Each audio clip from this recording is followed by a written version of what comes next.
going into first down, first and 10 actually. So NCAA games, we have man. Okay, so this past weekend I was in Las Vegas. There were some college games already being played, but this week is going to be the first week for real college football, and I'm talking Power Five. So we're talking, and no disrespect to Army and all those other schools that played, Memphis and all them. But this week we got Power Five, so we got the Big 12 and the ACC playing games. So I'm going to actually break down a few of them. We have an independent team here, Notre Dame, but I'm going to break down some of the teams in the top 25 in their games. I'm going to go through them real quick and let you know what I feel about the games. So the first one up to start the day off is actually Syracuse at North Carolina. So North Carolina, led by Mac Brown, number 18, quarterback Sam Howell. Man, these guys, they had a I want to say they went 7-6 last year. They went to a bowl game. Sam Howell looked like a solid quarterback. He's going into a second year, so he's going to be a true sophomore. He's going to be one of the top quarterbacks, he already is one of the top quarterbacks in his class. And that will be coming out 2022 for the NFL draft if he decides to come out after his junior year.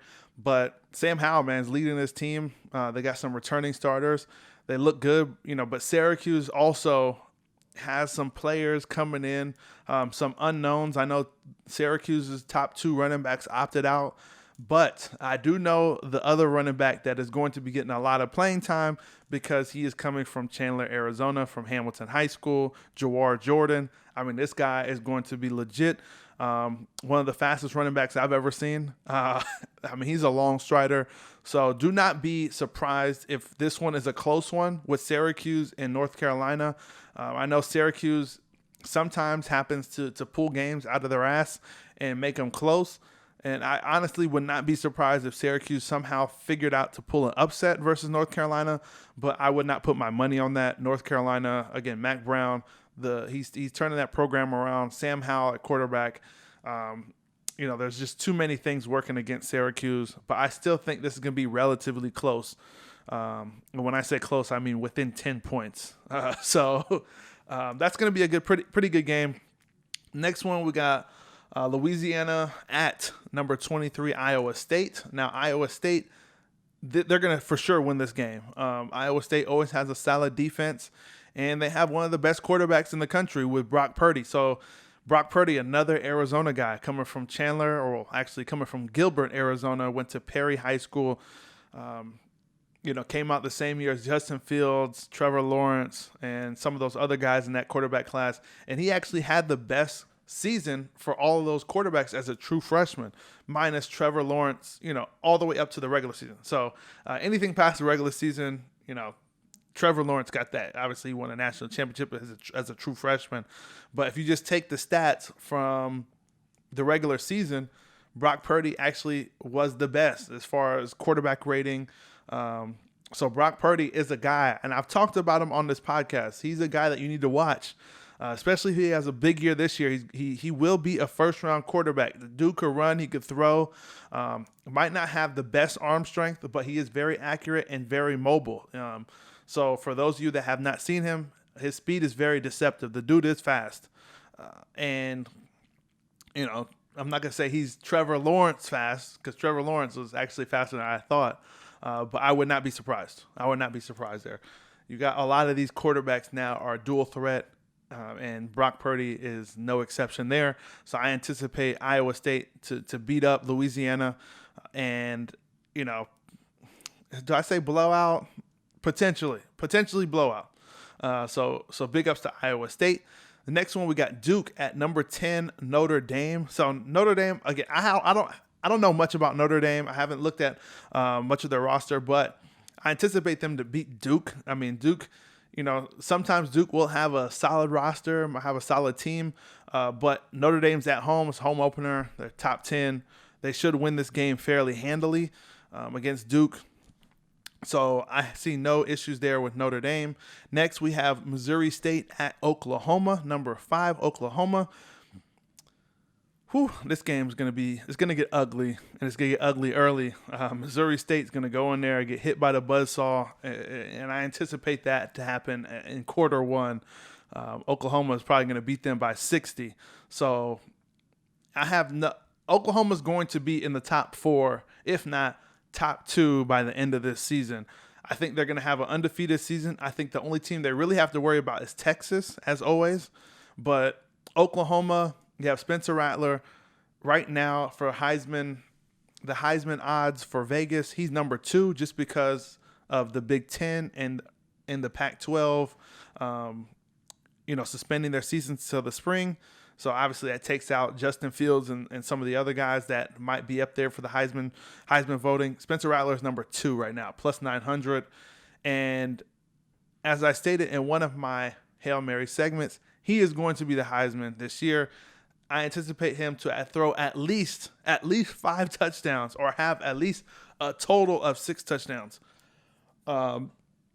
Spencer Rattler is the real deal. He got weapons. I mean, receivers insane. He got tight end. He got running backs, and the defense. Although the defense has always been the Achilles heel for Oklahoma, they're going against Missouri State, so you can see the defense getting their momentum up. They're getting their morale up by beating down on Missouri State. Like I said, this one's going to get ugly. I believe the spread on this one's 40 points. I'm taking that. Easily, I'm taking that. Oklahoma's going to run all over this team. So, Oklahoma, I'm excited to see them this year. Hopefully, I'll be able to attend a game. But like I said, the only team they really have to worry about in the Big 12 would be Texas, because Texas has a lot of returning starters. And it's going to be a big one with the Red River. I don't even know what it's called anymore. It used to be the Red River Shootout, Red River Rivalry. I don't know what it is now, but whatever the game is at the neutral site, it's going to be legit, and I'm going to watch it. Hopefully it's not on pay-per-view. Oklahoma right now, Oklahoma versus Missouri State is going to be on pay-per-view.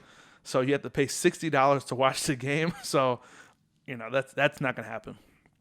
But I will see if I could, stream it legally, to watch my guys at Oklahoma.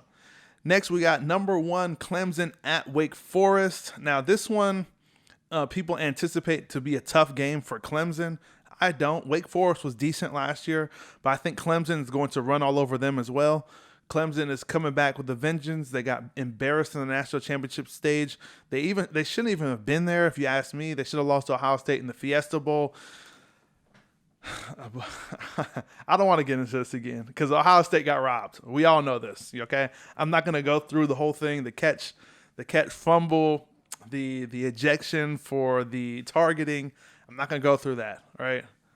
It was a catch fumble, all right? Catch fumble touchdown. And the referees jobbed Ohio State, all right? I'm not going to get into the whole thing. But just know they shouldn't have been there. But they were there. They got embarrassed by LSU. So they've been waiting to play a game for that long because they got embarrassed, right? They got whooped. At first, it looked like Clemson was going to give them a tough game, but they went out. Joe Burrow embarrassed them. Jamar Chase embarrassed A.J. Terrell. Good thing he's in the NFL, so they don't have to worry about him guarding anyone else. I mean, to his credit, A.J. Terrell was a good cornerback. He's got picked on in the national championship game. He looked bad. He was still a first-round pick. So Clemson, I think they were favored by 33. I'll take the 33. So I'm taking Clemson over Wake Forest in a blowout. Trevor Lawrence on another level, and I'll actually get into Trevor Lawrence on a different topic coming up later in the podcast. And then lastly, the last game we'll be looking at is UTEP at number 14, Texas. So UTEP is going to get blown. These last 3 games are going to be complete blowouts. So UTEP is going to get absolutely smoked by Texas. Texas has a whole bunch of returning starters. So they have Sam Ehlinger at quarterback. He's going to be coming back. And then they got receivers. So they got Jake Smith, the true sophomore from Arizona, who did very well as a slot receiver for Texas. He had a couple of fumbles and drops, but I think with a year under his belt, he's going to be more confident and he's going to be a lot better. His connection's going to be a lot better with Sam Ehlinger. Texas, they got Bijan Robinson. So, man, I've talked about him earlier as well in my previous podcast. If you have not been listening to the podcast, you guys could learn something. So Texas actually got the number one running back out of high school coming from Arizona, South Point Catholic, down in Tucson. His name is Bijan Robinson. This dude is the best running back I've ever seen in high school, ever. And I've been to Army Bowl games. I've been to the All-Star games. This guy is the best running back I've ever seen with my own two eyes in high school. So he's going to be a big part of Texas. They already said that they're already counting him in on getting some snaps. So watch this guy. He's going to shred. I'm anticipating he's going to get a lot of playing time versus UTEP. He's going to shred them. And I would be surprised if he didn't. So Texas, I'm going Texas big. I think they're favored by 42. That's a little much for me. That's a little much for me. I don't know about the 42, but I know they're going to smoke them, and it's going to start early. So it's at Texas. UTEP, they're going in there to get that paycheck, to get whooped. They need that paycheck, so they're going in there to get to basically be a punching bag at Texas. So those are the 6 games with ranked teams in those games. Thanks for stopping by. Make sure you guys hit that subscribe button for more fire sports takes. And for those of you who are on the go, make sure you subscribe to our full show, which airs every Thursday on Apple Podcasts, Google Podcasts, Spotify, and a bunch more. Until then, I'm chucking it up, and I'll see you guys next time.